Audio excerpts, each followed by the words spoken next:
Good morning guys र आज second day blog second day भन्दा पनि निकै दिन बादमा बनाउँदैछु ब्लग हो। अस्ति नै अपलोड गरेको थिएँ, झन्डै 1 विक हुनु आँट्यो होला, मेबी हुनसक्छ 1 विक हुनु आँट्यो।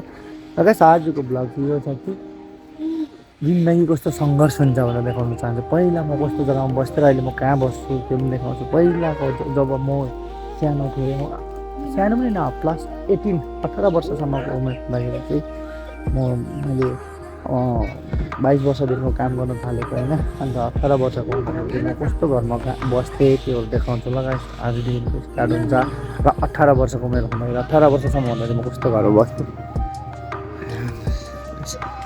यहाँ बनाउँदैछ फाउन्डेसन, नयाँ बनाउनेवाला छ हो। यो हो मेरो होम टुर, यहाँबाट देखाउँछु।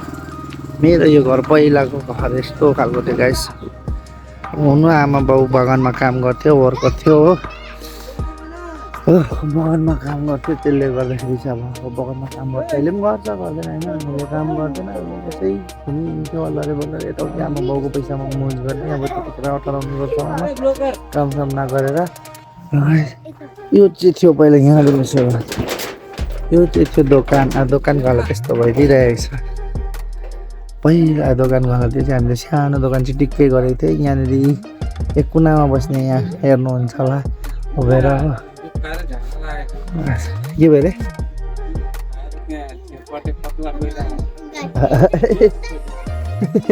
सेयरबाटै चलिरहेको छ। यहाँ बस्थ्यो, यो टेबल थियो डाइनिङ टेबल। अहिले हाल त्यस्तो भइरहेछ, कोही बस्नु हुँदैन त्यस्तो। हो यहाँ पनि पुरानो लुगाहरू हो। अन्त अहिलेको घर पनि देखाउँछु म। यस्तो थियो मेरो पहिला घर हेर्नुहोस् गाइस। अब यो खोल्नु न आपा आपा। यो भनेपछि म यहाँबाट चाहिँ किचन देखाउँछु। किचन चाहिँ यस्तो त्यही गाइस छ। दुःख थियो, पुरा दुःखै। यो मैले किनेर लिएर आएको थिएँ हो। किनेर लिएको थिएन यो, मैले बिर्सेछु। मैले अर्कै किनेको थिएँ पछि।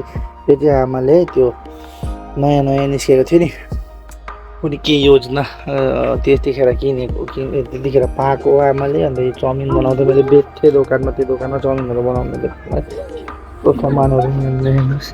यहाँ आमाले रक्सी पार्नुहुन्छ, रक्सीहरू बनाउनुहुन्छ। मेबी अहिले पनि बनाउँछ जस्तो लाग्दैछ हेर्दाखेरि त। आमाले युज चाहिँ गर्छ होला, यो पुरा रिमेम्बर छ नि त आमाले। त्यसले गर्दाखेरि आमाको रिमेम्बर हाम्रो सबै उयो हात भिडहरू सबै यसमै छ। त्यसले गर्दाखेरि पहिलाको घर यस्तो थियो भनेर चाहिँ होइन। त्यही भएर केही नगरिरहेको जस्तोको त्यस्तो नभए भत्काउँथ्यो नि त। अब उता घर बनाइरहेको छ, अन्त यहाँ फाउन्डेसन नभए उता घर अर्को बनाइरहेको छ ठुलो घर होइन। त्यहीँ बस्छ अहिले सबैजना, हामी फ्यामिली नै, भाइको फ्यामिली, मेरो फ्यामिली। अन्त यो तपाईँको आमा आप्पाहरू सबै त्यहीँ बस्छ। अन्त अहिले यहाँ पनि बनाउँदैछ फाउन्डेसन। 2 भाइ छौँ भनेर यहाँ फाउन्डेसन गरेर यहाँ घर बनाउँदैछ। आधाउधी बनिसकेको छ हो। र घर चाहिँ यस्तो थियो भनेर चाहिँ अब यो भत्काउनु नखोजेर चाहिँ जस्तो त्यस्तै छ। मेबी पछाडि गएर भत्काउँछ होला यो कम्प्लिट भयो भने होइन। यहाँ चाहिँ अन्त माने थियो हो। आपाले पानीहरू भन्नु। अब यो दैलो खोल्नु न, त्यो दैलो कहाँ छ चाबी चाहिँ।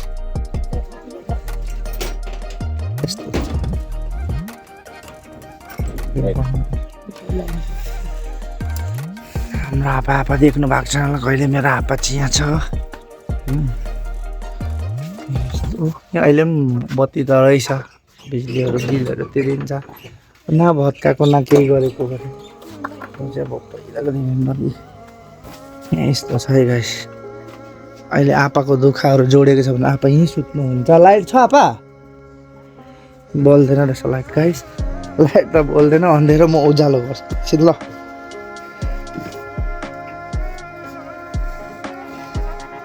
ला झऱ्यो त्यो अहिले गर्नै आप्पा ल। यस्तो छ।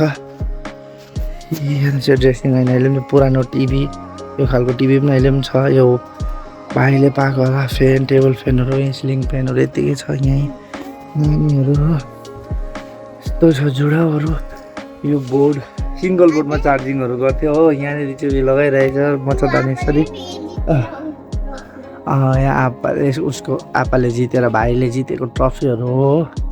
बुद्धको थियो यहाँनिर। यो बहिनीले सजाएको, यो बहिनीले उयो गरेको लगाएको हो। बहिनी बिहा भएर गएको चाहिँ घडी अहिले पनि छ यतापट्टि पनि छ कोठा त्यहाँदेखि राख्थ्यो हो म देखाउँछु जानु यहाँ चाहिँ पूजा गर्ने थाहा यहाँ थियो हो अहिले पनि गर्छ पूजा जस्तो लाग्यो यहाँ हेर्नुहोस् यस्तो भइसकेको छ बहिनीहरू हालत पङ्चर है त यहाँ बहिनीको खेल्नेहरू हामी हुँदाखेरि यहाँ यिनीहरू पनि बसे यहाँनिर यिनीहरूले पनि देख्यो अब यिनीहरूले पनि अरू देख्यो यो दुःखहरू थियो अहिले छैन त्यस्तो दुःख केही पनि थियो अहिले पनि छैन मतलब त्यस्तो साह्रो पनि भएको छैन आज अब जति कमाएको थियो त्यसले घरहरू बनाएको अन्त त्यो खायो पियो चल्दैछ त्यस्तो केही पनि भएको छैन दुःख भनेको अब भइबस्छ हमेसा जति करोडौँ कमाउँ दुःख त भइबस्छ नि यहाँ मैले यो लाइन जोडेको थिएँ यो तार यहाँनिर लाइन जोडेको थिएँ पहिले यहाँनिर बोर्ड राखेको थिएँ त्योहरू कनेक्सन यहाँबाट जोडेर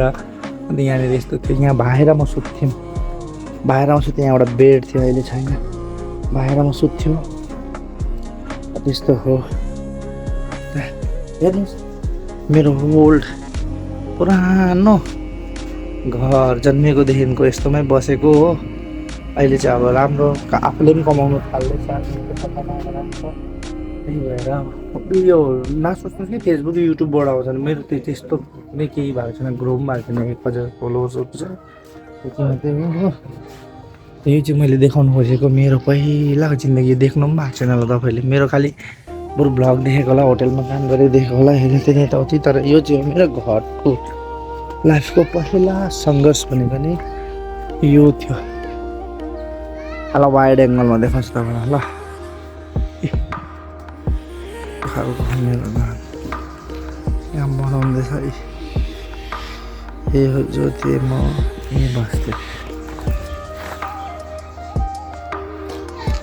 यति नै हो मेरो लाइफको सङ्घर्ष मेरो घर देखाउँछु पछि गएर त्यो अर्को घर ठुलो घर कस्तो बनाएको छु भनेर यति मात्रै मेरो यही चाहिँ लाइफको सङ्घर्ष ल bye bye take care happy सुखल मङ्गल अन्त म चाहिँ यहाँ कसरी आइपुगेँ भने सोचिरहेको होला म आइपुगेको रिजन चाहिँ अस्ति बहिनीको बिहा परेछ कि अचानक निस्किनु पऱ्यो नि त मलाई त्यसले गर्दाखेरि चाहिँ केही गर्नु पनि पाएन बहिनीको बिहा भन्दा मेरो एसआइआर थियो त्यसले गर्दाखेरि चाहिँ अचानक निस्किनु पऱ्यो ठिकै होइन हुनु चाहिँ मलाई बहिनीको बिहा भनेर थाहा थिएन एसआइआर थियो भने त एसआइआरको लागि आएको थिएँ अब आज गएर गर्नुपर्छ अन्त हिजो बहिनीको बिहा रहेछ हिजो आइपुग्दाखेरि हो त्यसले गर्दाखेरि नि अन्त अचानक आइपुगेँ गाडीमा त बनाउँछ गाडीमा त मलाई उल्टी सुल्टी आएर गर्छ हो त्यसले गर्दाखेरि नि उल्टी सुल्टी गर्दा नगरेको बाइकमा स्कुटी यत्रो टाढो कसरी 250 किलोमिटर त्यसले गर्दा चाहिँ म बाइकमा आउनु आएन स्कुटीमा आएन गाडीमै आएको guys bye bye take care तपाईँहरू पनि खुसी मङ्गल गर्नुहोस् कुशल मङ्गल गर्नुहोस्